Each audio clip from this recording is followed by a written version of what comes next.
Good afternoon, everybody. Welcome to LinkedIn Tuesday. It's November 2nd, 2021. We're very glad you're with us today. If you have questions throughout the presentation, please just put them into the chat box. And for those watching on Facebook, you're welcome to enter your questions into the comment field. We're monitoring both feeds, and we'll be sure to get whatever questions you have answered for you. Please note this event is being recorded and is currently live on Facebook. The recording will be on the Career DFW Facebook page and the Career USA YouTube channel for others to view in the future. By participating in this event, you give consent for your name and picture to appear. Please note that any comments you put in the Zoom chat window do not appear in the recording. Well, good afternoon, everybody. My name is Jeff Morris. Back in 2008, I started a website called careerdfw.org to help those who are unemployed in the Dallas-Fort Worth area. In 2012, I launched a second website, careerusa.org, to help those outside the DFW area. I have written a book called What I've Learned About Your Job Search You May Not Know. It is available on Amazon. And since 2007, I've been facilitating and leading the North Dallas Plano Career Focus Group. The group's been around since the late 1990s. I took it over in 2007, and I will tell you about our upcoming program that we have going on at the end of this, what we have coming up this Friday at the end of the session today. And since 2017, I've been a member of the practice interview team. This is a great way to practice your interviewing skills. You spend a lot of time on your resume, a lot of time on LinkedIn, a lot of time networking. How much time do you practice interviewing? You can have multiple free, these are totally free interviews with the practice interview team. So if you'd like to get some more information, please reach out to me and let me know, and I'll be glad to get you that information. Well, we have four speakers who talk about LinkedIn. They all talk about LinkedIn from a little bit different point of view. Locke and Ruth are career coaches. Terry Sullivan has a sales and marketing company called BuzzPro. And then Kurt VandeMotter is a executive search, retained search recruiter. I mean, companies pay him to go find people. So today our speaker is Kurt VandeMotter. He's going to talk about LinkedIn from the recruiter's eye. This is pre-recorded, so you will see, I'm going to play the recording, and then if you have any questions at the end, any questions you put in the chat box, we will get those answered for you at the very end of the session. So give me just a second here.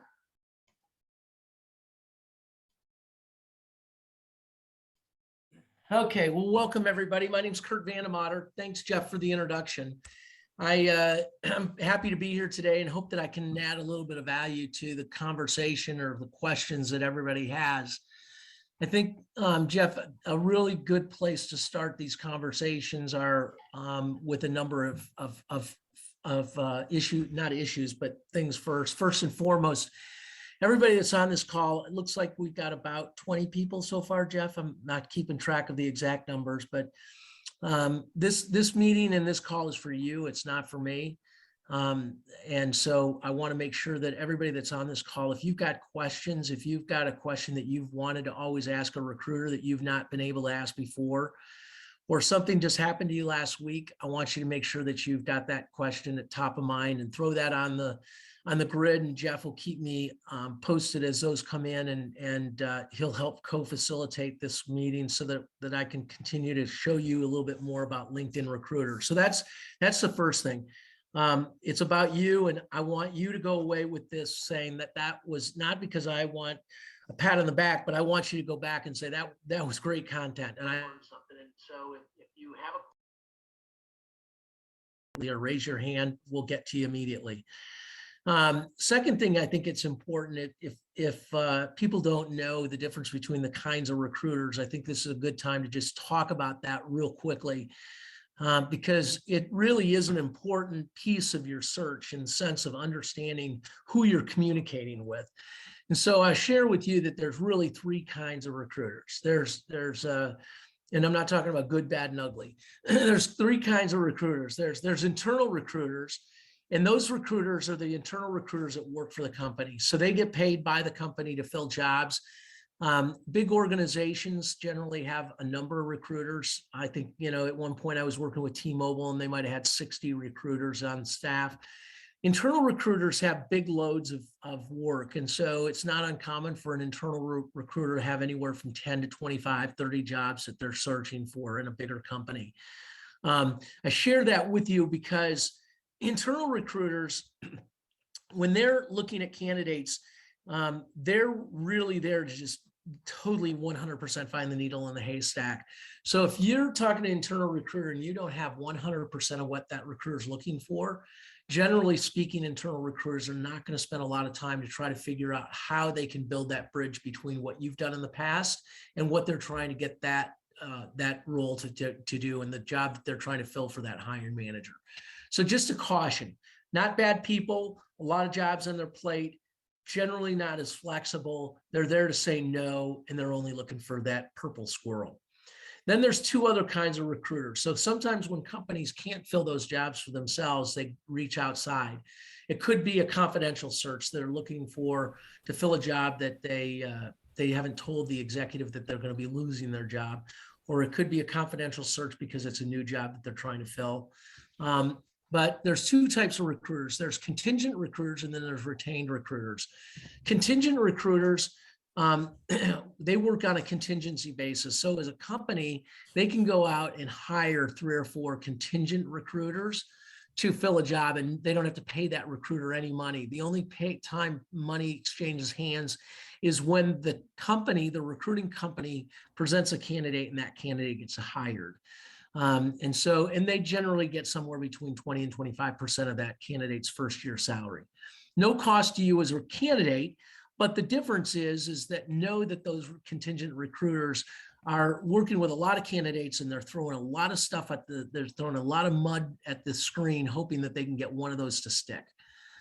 Then the third kind of recruiter is a retained search executive, and that's what I do. You'll see those in Korn Ferry, Heidrick, and Struggles, some of the big brands, but there's a lot of smaller brands like mine, Linked Executive Search. And we get retained by a company. So companies call me and they say, we're trying to fill this job confidentially, or maybe sometimes not confidentially, and we want you to help us fill that job. They pay me a retainer up front, and then I get a percentage of the first year salary as well. But I'm exclusive, so I'm not competing against 10 other recruiters out there. So that's just a little bit of visibility. Again, none of those recruiters are better, different than anybody else. But just to know when you're talking to a recruiter, to have the ability to say, can you tell me what kind of recruiter? Are you an internal recruiter or are you a contingent recruiter? The thing that you have to be, one thing I offer candidates is recruiters will use candidates' resumes and background to sell their network. So they may take a candidate and they might send a note to 500 hiring managers that says, hey, this is a candidate. They'll take your name and all your contact information off of it, but this is a candidate that I represent and that I'm working with. If you'd like to talk to this candidate, let me know. And they kind of use you as a marketing tool for the company then to say, yeah, we are looking for a new vice president of sales. I don't know if Jack's the right guy, but we'll sign a contingent agreement if you want to try to find that job. You want to try to fill that job. So they're really using you as a marketing weapon and not as a total sale. Therefore, just be cautious and make sure that you tell contingent recruiters that you do not want your background to be used in marketing efforts for their initiatives. Okay.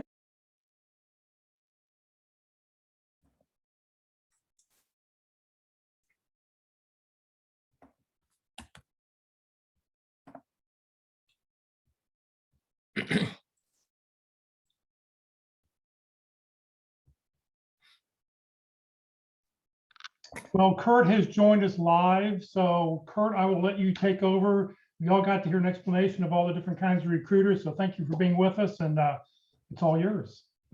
Okay, guys. Hi. Sorry I'm late. My gosh, I haven't stopped since 6 o'clock this morning. I delivered breakfast to one of my clients, and so I'm just sitting down. I just gobbled up my last little bite of something to put in my tummy. So let me just figure out how to share a screen here. That should be it. Everybody should be able to see that. We're going to go to recruiter.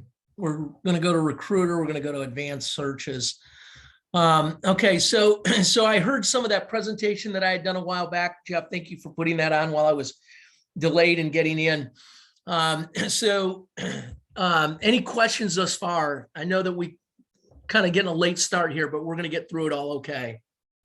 There is nothing in the chat so far, so Good. you just summarized about the 3 kinds of recruiters, and I think Yep. it's important that people understand the difference. Yep, 100%. So, so again, guys, I'm here for you, not for me. If you've got any questions, this is a time to ask it. I don't care what kind of questions you've got dealing with recruiters, the hiring process. I've been doing this for 15 years. And so if I can help answer any questions for you all while I'm on the phone, on the call today, don't hesitate to ask.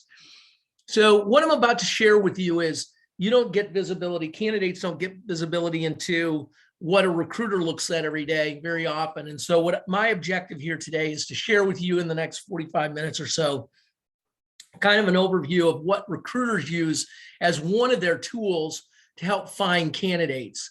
And it'll reinforce, I think, for everybody on the phone, how important LinkedIn. I tell a story. I remember years ago that you'd go to a networking meeting and everybody would say, you know, are you using LinkedIn? And, you know, half the room would raise their hand and the other half never had even heard of it. Well, we're well past those days now. I think that everybody on this call is well familiar with LinkedIn.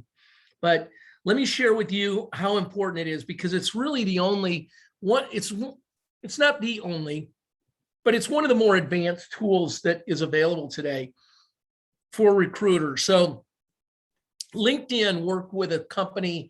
They worked with a number of companies, but a number of years ago, they worked with a company that most of you are familiar with, probably Korn Ferry. And Korn Ferry is an executive search, retained search firm worldwide. And you know, the days of, you know, of search firms maintaining a database of all their clients or all their candidates, I won't say that it's completely over, but let me suggest to you that if any of the big firms has your resume on file, it could be 2 years old, it could be 4 years old, it could be 2 weeks old, and you might have changed your resume, you might have made some updates to it.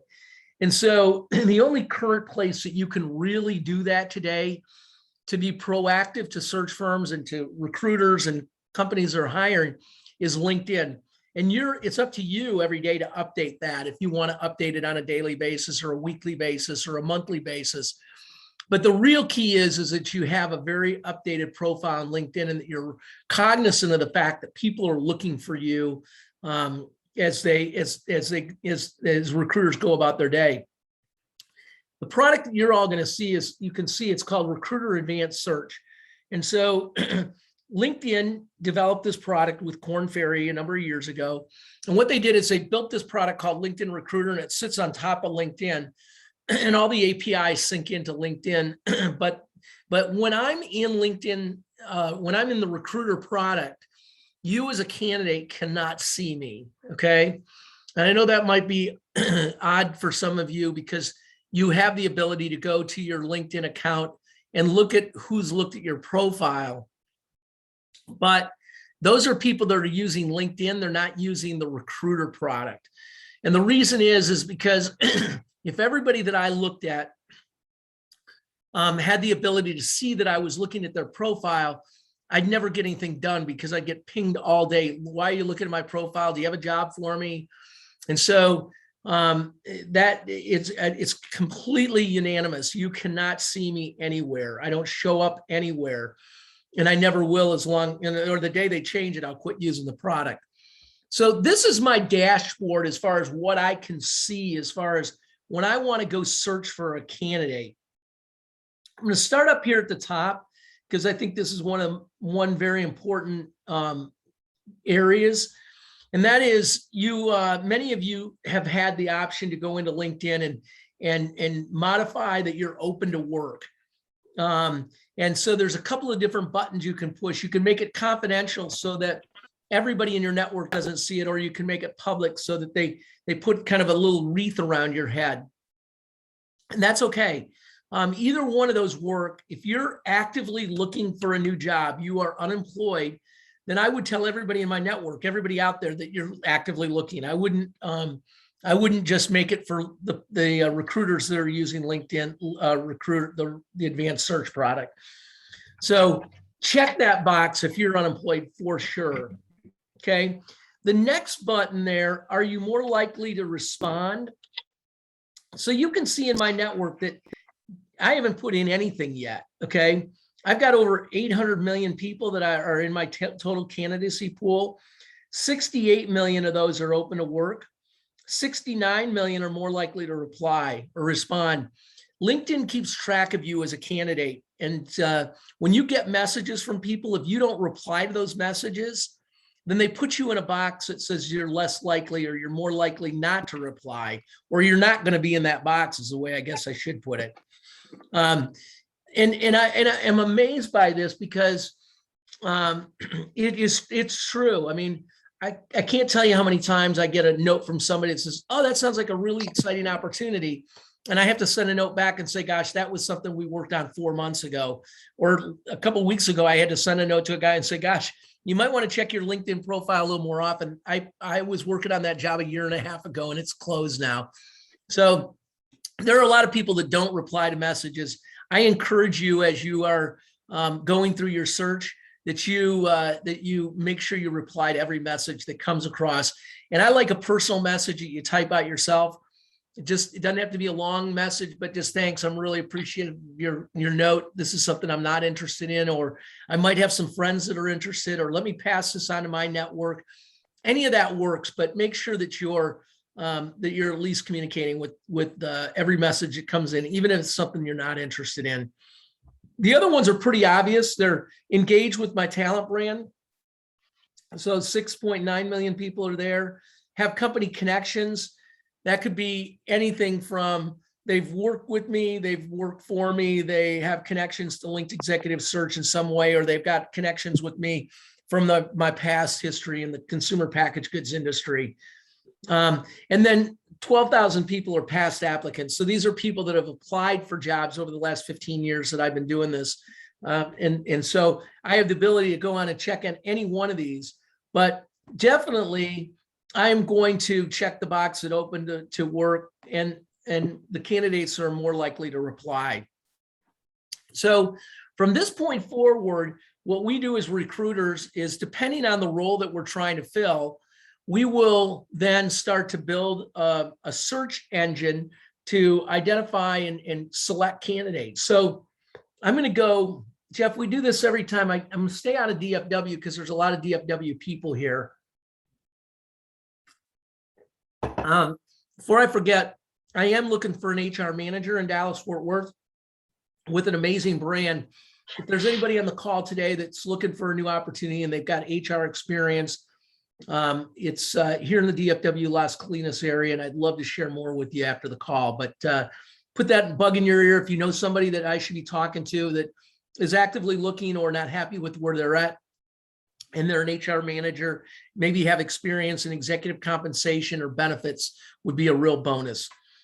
Okay, so we're not going to do a search for that right now because I've wore out my network in Dallas on that so far. But let's go to let's pick a pretty generic. I'm going to look for an HR person, so a human resources. And I can look for a human resource manager. I can look for a human, all the different titles, assistant, human resource coordinator. Let's put in generalist. Okay, so I like to start when I do my searches, I like to start with a pretty big funnel, and I'd rather have like 2,000 candidates to look at. I can't look at that many, but after I see how many are in the database, then I will start to wean it down and start looking at people more specifics. So then let's go to where is this job? And for right now, let's just go to Boise, Idaho. Okay, I've been to Boise in a while. So I can choose Boise, Idaho, United States. I can pick the metropolitan area. I can do the county. You can see I've got quite a bit of choices as far as where I might look. Now, I can also, if I want to, identify the workplaces and work preferences. I can put in special skills if I want to put in compensation or I wanted to put in benefits. if I knew that market really well, and if, since I'm just starting this search, I don't know the market really well, I might make a list of 10 or 12 companies that are in that Boise area that I might want to search for, because this is a product in the, let's just, for crazy terms, let's say that this is a sporting goods company. So I might want to look at all the different sporting goods companies in that market that are manufacturing or producing or developing sporting goods products. In this case, I'm going to leave it open because I'm trying to, again, start with a big funnel. If I want to, I can go in there and identify schools. There are some companies that have a huge admiration for, you know, a school that maybe they graduated from, or maybe it's a school that they like to recruit from. They've had good success from in the past. So I could be putting in years, the schools. That could be, you know, we think of Harvard and Yale and Princeton, but, you know, in today's world, there are a lot of, for instance, when I'm recruiting for companies in Dallas and they're looking for younger talent, they're looking for people that are younger in their career. University of Oklahoma, Texas Tech, OSU, Oklahoma State University. I'm not taking anything against all the other major universities out there, but for some reason, those universities have a tendency to really generate some down-to-earth, hardworking kids that aren't just looking for a free ride. So if I want to, I can put schools in there. I can put the year they graduated. So it gives me a slate. If I'm concerned about what year they graduated from college, I can move this slate up and hand select that I don't want anybody that hasn't been working for this money, you know, X number of years. So I can put in graduation years. Okay. Generally speaking, I don't do that. I might do it as I go through the search if I'm not finding the right candidates. We talked about sporting goods industry. If I want, I could put industries in there. Here's where I can build a Boolean search. So I can put in keywords. I might put in compensation and benefits and union negotiations. Okay. So I can build a full Boolean if I want to. Again, I'm starting big. I don't want to yet. Is this a full-time employment? If I want to, I can put in zip codes instead of putting in a metropolitan area. I can put in the kinds of relationships. Is this an entry-level role? Is it a manager level? I can select that. If I'm particularly interested in a degree, there's certain jobs that I've done where I've been looking for instance, a nutritional scientist working for a seasoning company. I used to do some work for a company called Borden Dairy, and in certain areas of that business, they would be looking for somebody that's got a certain degree, or they'd be interested in talking to those people. Fields of study, candidate source, but then I can come in here if I want to, and the languages, if I have a name of somebody, I can search there over here.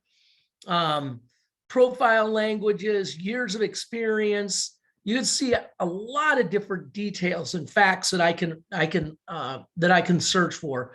But when I get done with that, then I hit enter. I've done this right, and move you guys aside here, and I go search. And so for that, what I've put in there, that geographic area, that role, I've got 368 people that have some of what I'm looking for. Okay. So we probably don't know any of these people. It's not a market that anybody's probably from, but maybe somebody would if they do. This is confidential, but you're getting visibility behind the scenes. So so now what I have the ability to do is literally go in and I can start looking at these profiles pretty quickly. So I look at Lydia, and she's in the, I don't know what this brand, Talent Spark is a recruiting company, I'm guessing. She was with Amazon. She's definitely a recruiting person. She was a legal assistant. She was with W Hotels earlier on in her career. She's got a degree from, I'm guessing her first degree was from, she's got a Bachelor Associate of Arts, and then she went into business administration. And now in 23, she's going to graduate with a master's. These are the skills that she has and endorsements that she's gotten. These are the people that she's following.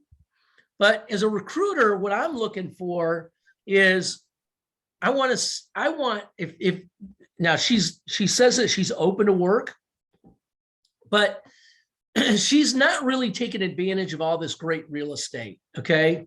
Again, she may not be actively looking. She may have just clicked that on, but this summary section is the section. Go ahead, Jeff.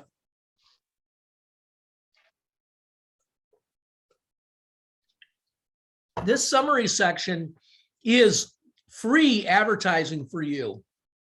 So if you're a candidate that's actively looking for a job, you've got a lot of space that you can fill up here to tell me more about what you're looking for and what you've done in the past.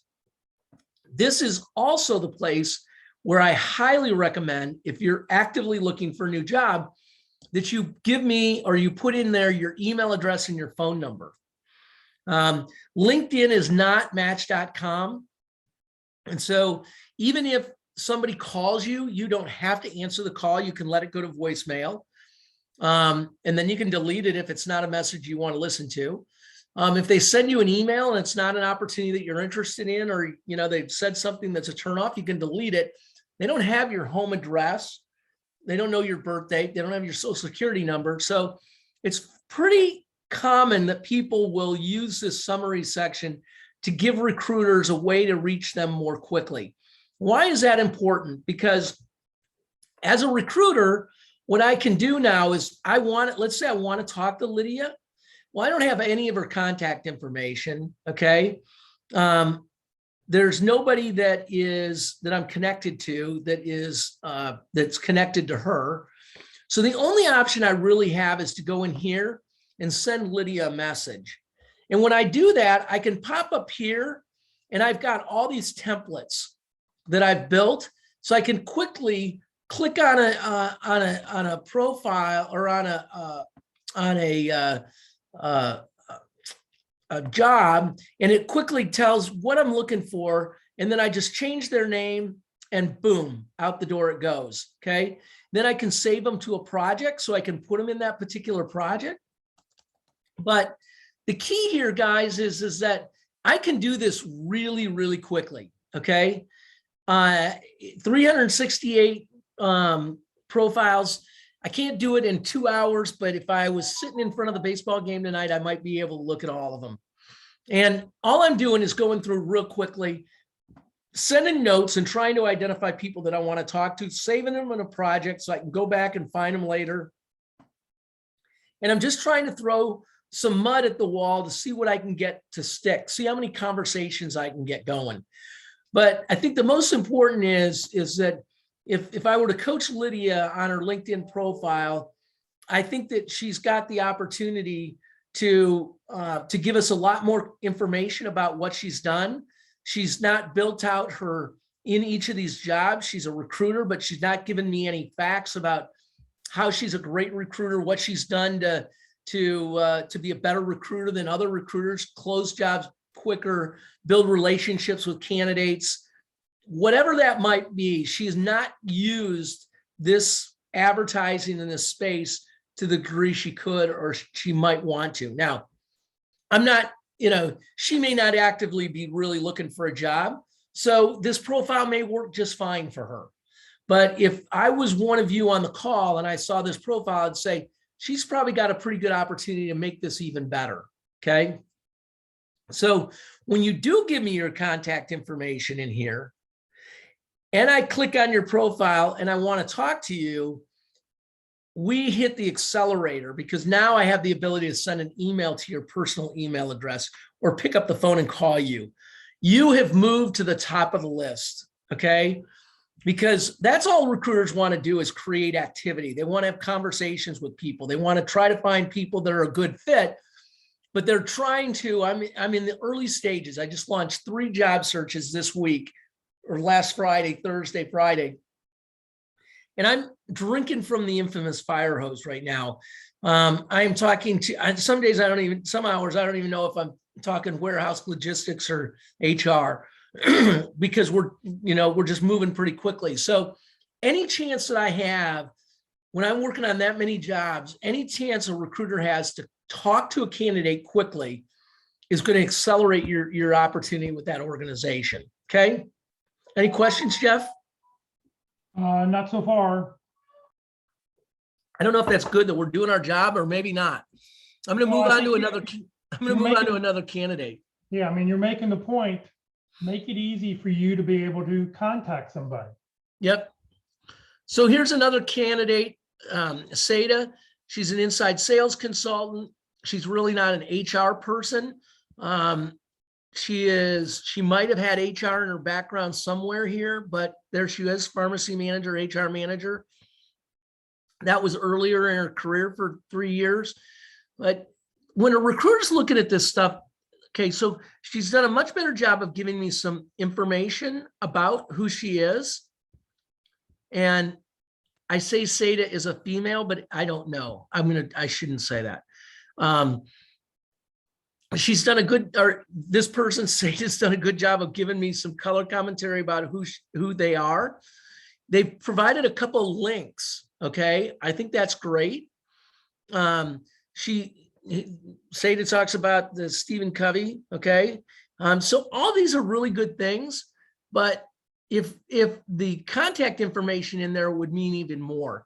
Let's say if I get to a company that I don't really know, then I can come in here and click on Intuit. I do know who Intuit is, but I can go there and I can see what they do and who they are, about Intuit. I can follow them. I can visit their website. I can see the number of people that work there. So it's a really powerful tool for me to quickly, Gail and 5 other connections work for Intuit. So I can click here. I can see who those people are. These are people that are in my network, Lexi and Brad and Latoya, Brad. These are all people that are connected to me, that if I was trying to really get a hold of this person, I might be able to, if I know any of those people well enough, I might be able to go reach out to them and ask them, hey, I see that you're connected with Seda. If I was searching for Seda and I wanted to recruit her or recruit Seda, but I might be really cautious on letting people know at Intuit that I was trying to recruit Seda. So I might say, hey, I've just got a question for Seda. She's worked in addition to working for Intuit, she's worked for a company that I'm really interested in. So there's other ways to go about getting introductions other than just saying, hey, I'm trying to hire Seda for a job, because somebody that works for Intuit's not likely to give me her contact information because I'm going to be stealing that candidate. Okay. But again, a lot of opportunity to give a lot more detail about their background and what they've done. Because there's not a lot of information here, if I were to fill this search up with booleans and keywords, the chances are this person may not be at the top of that list. Okay. They may not even show up if I start identifying that I'm really looking for somebody that's got this, and that experience. And if it's not highlighted in Seda's background, then I won't even get to Seda. Okay. See if we can find another one here. Kurt, Todd's got a question. Go ahead, Todd, ask your question, please. Thanks, Jeff. Yeah, Kurt, you're showing a screenshot that shows summary here. And that's within Recruiter, I guess. However, on our public profile, or at least mine, there's a section called About. It doesn't really have a summary section. Okay, that's a really good question. It's the same thing. It is the same. Yeah, it's called, so on Recruiter package, they call it summary. It used to be called summary, and they changed it for the regular for those of us filling out profiles, the About section. It's the exact same section. Yeah, that's what I thought. I've actually got a recruiter package too. I've used LinkedIn Recruiter in the past, so I still am online and have it. And I was looking at it, and it looks like it's exactly the same. It just takes it and changes the title for whatever be the reason. Yeah, But I appreciate it. Thank you. not a problem. So here's a new candidate. Here's Katie. And a much better job, a lot more on some of the key skills that Katie's got. Again, not a lot of details. So you can see where candidate or, where recruiters want to try to reach candidates and they don't have a lot of information. But if they check a couple of the boxes of what we're looking for, then we're likely to go right here and hit that button to start a conversation and send that candidate a note. But I'm going to share with you that, I might send out, just to give you an idea, and these are just crazy times. I generally don't post anywhere else or pray that I find candidates. But with one of these jobs that I'm working on, I put it out on Intuit just to see as a trial, to see what I got. Because the hit rate, what LinkedIn teaches recruiters how to do is to write really provocative, thought-provoking messages to candidates that you would want to have a conversation with me. But I sent out yesterday, I think I might have sent out about 25 in-mails, and I got 2 back, 2 people. That's it, out of 25 that said, hey, thanks. One said, thanks, I'm not interested. And my reply was, that's awesome. Thank you, Lucky. I really appreciate your call, your interest in my brand. I appreciate you're not interested, but if you think of somebody that you've worked with in the past or somebody that might be looking, don't hesitate to pass out my phone number. And if I can ever be of a coach or help you with a networking favor, don't hesitate to call me. So even though I get replies back, candidates say they're not interested, I still send a note back to just say, hey, let's be friends for life. So, but again, you're seeing where just not a lot of detail, not a lot of information about what this person's done. And so again, that's why I've got to get this person on the phone. If I'm halfway interested in them, I've got to get them on the phone for 10 minutes and just find out what's going on in your career and give me an idea what kind of salary are you looking at. Let's stop and talk about those 2 things, Jeff, because I think they're really, really important. Okay. One of the things that I encourage you as candidates to do is to try to take a deep breath when a recruiter calls you, to identify who they are. Are they a retained or a contingent recruiter? Who do they work for? Are they an internal recruiter? And before they start asking you a bunch of questions, I would encourage you to just try to get out a little bit about them as far as what are they looking for, and where are they at in the process. All of these are really positive questions to talk to recruiters about, because so many times I'll get a candidate that's unemployed and I'll call them and say, hey, John, I'm interested in talking to you about a new opportunity. Can you tell me a little bit about yourself? And I always start out with 2 questions. Can you tell me a little bit about yourself and why you're actively looking for a new job? Well, if they're not actively looking, then that stops them in their tracks and they go, whoa. I have a job, but I was just really interested in the job you sent me, and I'd like to learn more about that. A little bit different conversation, okay? Not that I have less or more respect for unemployed or employed people, but the conversation is a little bit different. But what happens is, in those conversations, candidates just dump on me. They vomit all over the screen. And they're so excited to talk to a recruiter that they just blah, and sometimes they'll go on for 10 minutes. And then I'll say, well, okay, stop. I've got enough of that. Can you tell me a time that you did this? Or can you tell me a time that you had to overcome this objective? And I'll get them to try to get them to slow down. But that first minute, that first elevator pitch for you all is absolutely critical. And so I encourage you to practice that introduction of how do you tell people who you are And what are the key words that you want to use? You know, we talk about the elevator pitch and maybe it's overused, but this is a great time when a recruiter says, tell me a little bit about yourself, for you to go into that elevator pitch and give them an overview of who you are and what you've done. But I encourage you to make that a 1.5-minute conversation and not a 10-minute conversation. I also encourage you to, excuse me, if you're not in a good place as far as your previous employer, you haven't been able to process the fact that they let you go and you're angry, I encourage you to get rid of that anger. Work on that anger before you have a conversation with recruiters, because that voice comes through loud and clear, and first impressions are critical. I do, as a recruiter, have to, and I do often listen to a lot of stuff, and I always tell my candidates, that's okay. You can tell me this stuff, but it'll be the last time we talk about it, please. I don't ever want you telling your company what you just told me or anybody else, because there's no benefit for what you just shared with me. There's nothing that's going to help you get a job any faster. So I hope you feel better, but let's not talk about that again. And that might be a situation where they diss their boss or their company or something like that. So those are all the negative attributes that we want to get out. And we want to make sure we release those and we're done with that so that we can talk in a positive fashion. I'm a big believer that attitude is everything.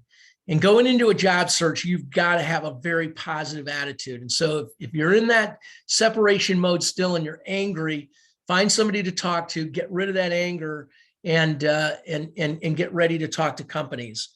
But again, shorter answer at the beginning, and then asking questions so that you can learn where and what information you want to share with a company. You know, I often encourage candidates, depending on where they're at in their career, to, if they're looking for a sales job, let's just use sales because it's a pretty easy target.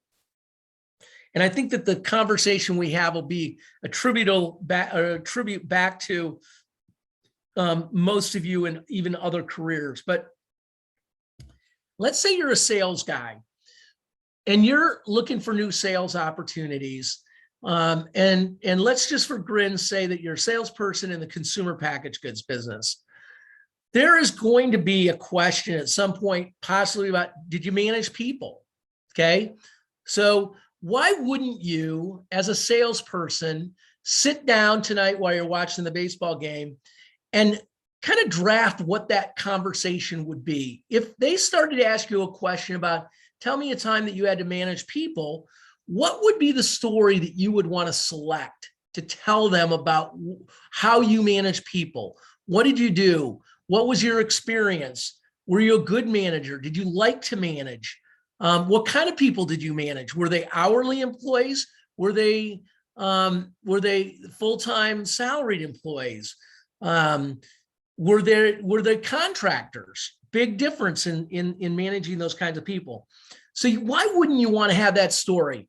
Why wouldn't you also want to have a story about a time that you overcame a hard objection, where you went in to try to sell something to somebody and you didn't get it done the first time, but it was the second and the third time you went back that you got it, you finished it, you got it across the finish line. That would be a great story that somebody would want to hear. So why wouldn't you take the time to write that story out and get that ready so that when somebody asks you a question in that vernacular, something around that you've got a story to tell them? Why, if you were a salesperson, why wouldn't you talk about how you go about communicating in the retail environment? How do you communicate with your retailers? And what are the differentiating points? How do you get shelf space away from your competition? How do you get displays away from your competition? How do you get your ad put in the newspaper or your product put in the newspaper? These are all the kinds of things that a salesperson in the consumer packaged goods business might have to do. So again, why wouldn't you write that story out and have it?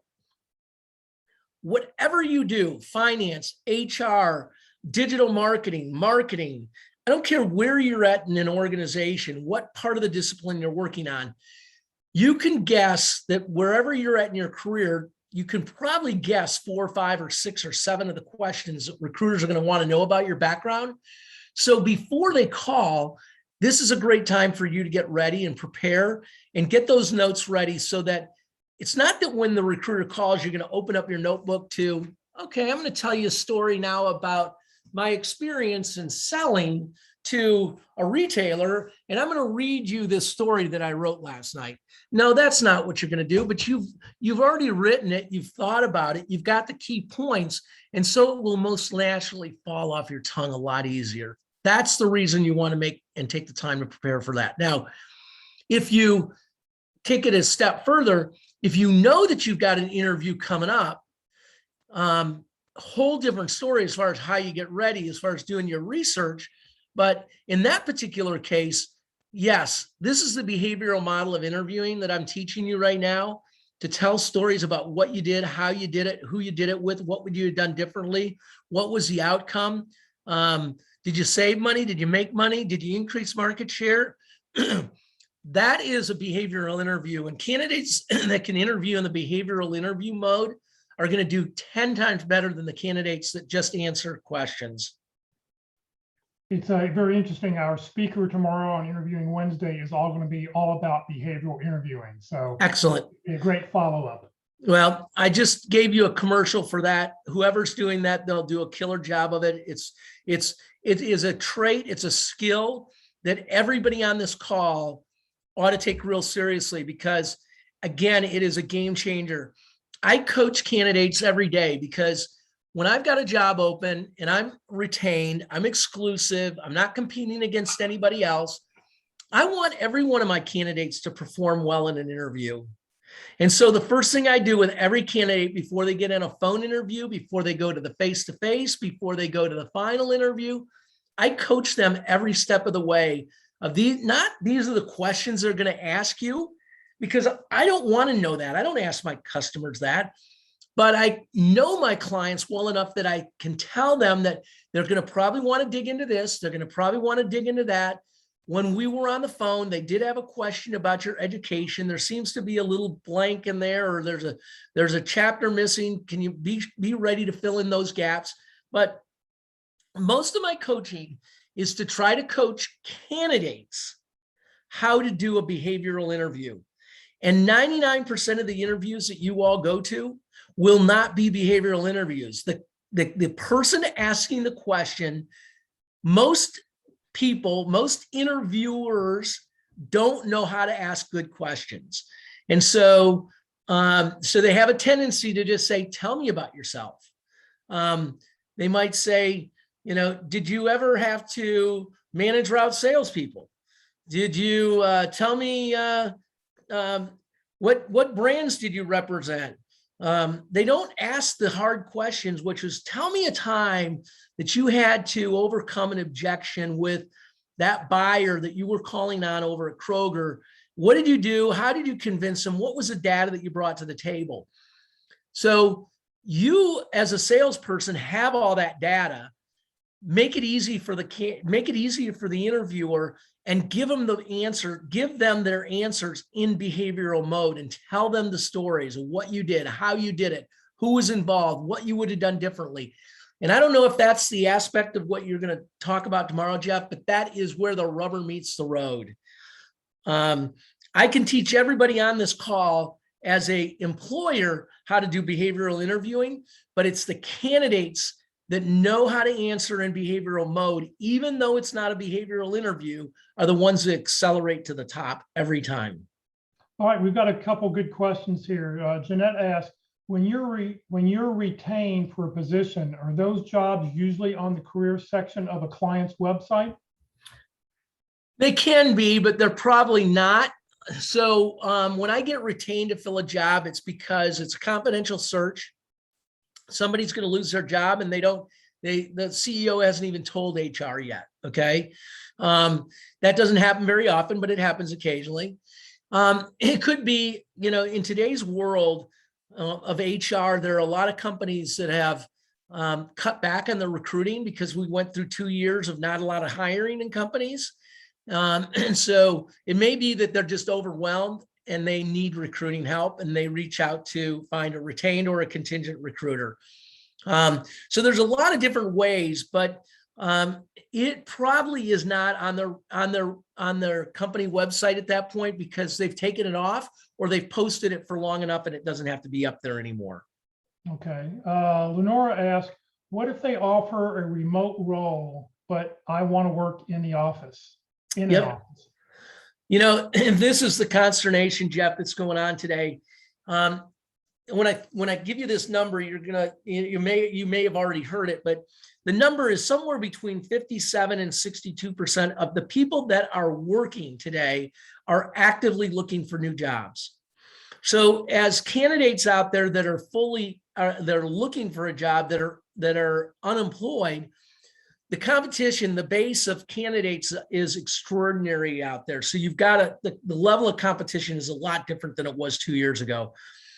Of those 57% that are looking for jobs, they are either one, they want to go back to the office and they can't, or they're asked to be going back to the office and they don't want to. Okay. And it's black or white. It is either one or the other. So I think that I would just, if I were you, I would demonstrate that, you know, I've got a daughter that's 27 years old and she is not allowed to go back to work yet. And she's looking for a new job because she wants to be mentored. She wants to be coached. And so those are really important questions to ask in an interview or to talk about the fact that, you know, not only have I been vaccinated, but I feel very comfortable. I'm very healthy. And I feel very comfortable going back to the office, and I'm eager to do that as soon as possible.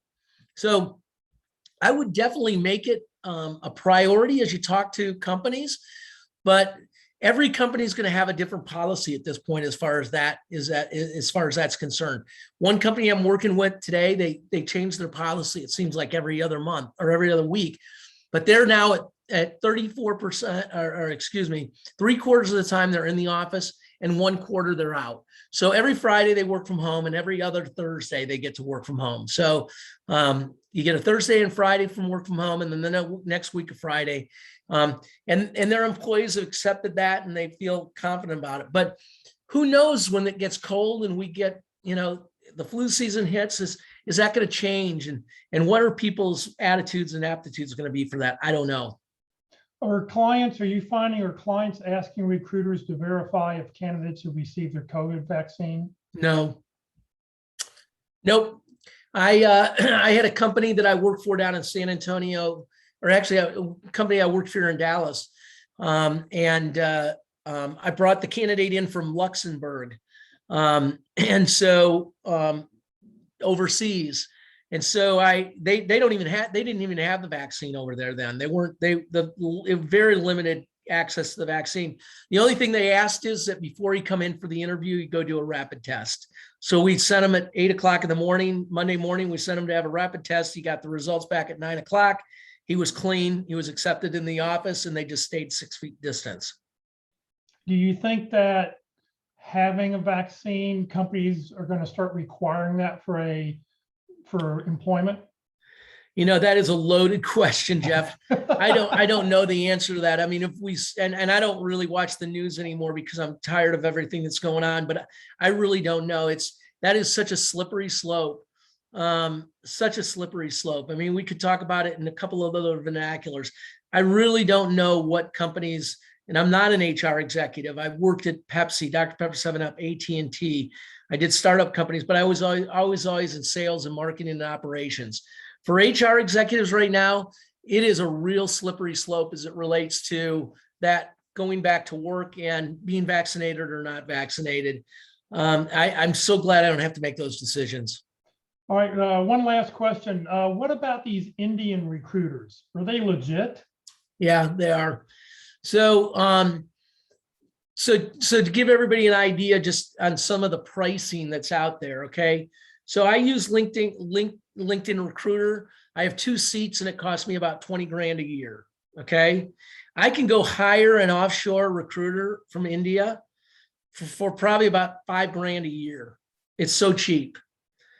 So there are a lot of companies that are using those recruiters. Now, interesting though, I don't use the offshore recruiters because I do a lot of the work myself. And I think that that's the bonus that I offer my companies that I work for. But Jeff, if I did, I wouldn't allow them to have conversations with my candidates. I just use them for sourcing. So the fact that companies are using them for sourcing and they're engaging with the candidates is a little bit unique. But it depends on the job and the area and the location, because some of these jobs, I take, for instance, I don't know if this is one of them, but T-Mobile probably hires 3,000 or 4,000 retail salespeople every year. Okay. And during this pandemic, they've probably had to even hire more than that. So at some point, where do you go and where do you source those kind of candidates? I guarantee you they're using Indian, the offshore recruiters to help find those people. All right. One or two bullet points or one or two points of emphasis you want to make sure everybody knows. Yeah. So first and foremost, use the real estate that you've got. You've got some amazing territory in LinkedIn to talk about your past accomplishments and use those keywords. Develop a list of 100 keywords of the words that would describe you. If I was looking for you, what would be those words that you would use to describe yourself? And make sure they're smothered throughout your LinkedIn profile. Make sure your contact information is in there, because it's a deal break. It's a deal changer. You will accelerate to the top of the list when you're talking to candidates. And keep the blinders off and a positive mental attitude. Well, Kurt, thank you very, very much. Great I'm so information. sorry I was late, guys. Oh, that's okay. Hey, we got the beginning part of what you were going to say anyway, so Yeah. It worked out perfectly. So thank you very much for being with us today. Anytime, and if I can help anybody on the call, I'm an open resource. I'm an open networker, and I appreciate the work that you're trying to do. And if I can make it any easier, I'm happy to help anytime. Great. Well, thank you very much. Cheers. All right. Well, coming up next week, our speaker is going to be Locke Alderson. He's going to talk about how to use LinkedIn for job hunting, strategies that gets results. All right. I need everybody to please raise your right hand and repeat after me. I, Jeff Morris, promise to always send a personal note whenever I send a LinkedIn request to connect with anyone. This includes when I use my cell phone or my computer. Very, very, very important. I get LinkedIn requests every day, and I don't know why we should connect, and so I'm glad to connect with anybody. Kurt, I'm sure, is welcome. All the speakers here are welcome. We're glad to connect with anybody, but you've got to send my personal note. The whole key there is look for the blue connect button. If it's a white connect button, it sends that generic invitation. So always look, for that blue connect button. All right, Career DFW and Career USA, we're putting on training 4 days a week, as we mentioned a little bit earlier. Tomorrow, for the month of November and December, we're going to have our special guest speaker series about interviewing. Tomorrow is all about behavioral interviewing. You heard how Kurt talks about how this is really will set you apart. So join us tomorrow at 1 o'clock. If you want to see any of the 13 sessions, they're all on the Career USA YouTube channel, and I'll point that out in just a second, how you can go back and watch any one of those. Being the first Thursday of the month, we're going to be talking about resumes. Carol Brickell, who's a certified professional career coach, will be talking about advice from experts. So please join us Thursday at 1 o'clock. Then this Friday at the North Dallas Plano Career Focus Group meeting, 9:30 in the morning, we will have open forum. We'll talk about whatever it is you want to talk about in your job search. And everybody on the line is welcome to give input and help and offer their opinions on what's going on. So we do that the first Friday of every month. So we look forward to having you with us this Friday or any one of these days this week. If you'd like to join the Career DFW or Career USA LinkedIn groups, you're welcome to join one or both. You do not need to live in the DFW area to join the Career DFW group, but if you do join that one, it's over 13,000 members. So you will expand your connections pretty quickly with who else you can connect with. This session has been recorded. It will be on the Career DFW Facebook page and the Career USA YouTube channel. Please follow us and subscribe. We'd really appreciate it. On the Career USA YouTube channel, be sure to click on playlist where you see the green arrow. And then down below, don't click on the video, but see whatever subject you want, resumes, interviewing, LinkedIn. And then you'll see what a red arrow says view full playlist. And when you do that, I'll become a list with the most current one on top, and then you can go back and watch any of the topics that we've talked about in the past. So you're welcome to go back and you can do that at your leisure. If you're not receiving emails about our workshops and you'd like to join the Career USA mailing list, please just send an email to CareerUSA, the + subscribe at groups.io. We will get, you will never be spam, but what you will get every day is the topic of the day, the title of the day, and most importantly, the Zoom link of the day. That way you can just open the email, click on the Zoom link, and you are good to go. So if you'd like to do that, I'll put that email address up here at the very end again. Please remember, Career DFW, we're a 501c3 nonprofit organization. All of our speakers are volunteers. I'm a volunteer. Everything I've done over the last 13 years, our 13th birthday is coming up in the middle of November. It's all done. I've all done it just to help you. It's what I do to give back to the community. So Career DFW, we survive on donations. We'd really appreciate it when you get your next job if you'd make a donation. So thank you very much for joining us today. Have a great week, and we'll see you all hopefully later in the week. Hopefully see everybody here tomorrow. Thank you.